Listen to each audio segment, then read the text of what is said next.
ஈரோடு அருகே வங்கி ஊழியருக்கும் வாடிக்கையாளருக்கும் வாக்குவாதம் ஏற்பட்டதால் பரபரப்பு நிலவியது. சத்தியமங்கலம் அடுத்த நால்ரோடு அண்ணாநகர் பகுதியைச் சேர்ந்த வடிவேல் வங்கியில் நகை கடன் பெற்றுள்ளார்.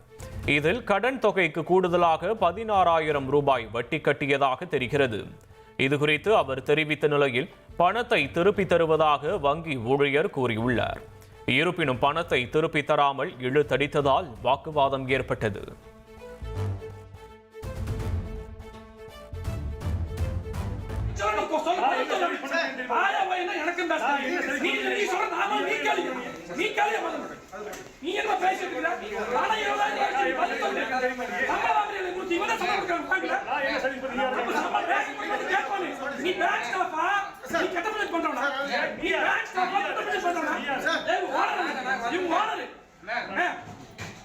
எங்க பணம் வாங்கி முடிச்சிருக்காங்க.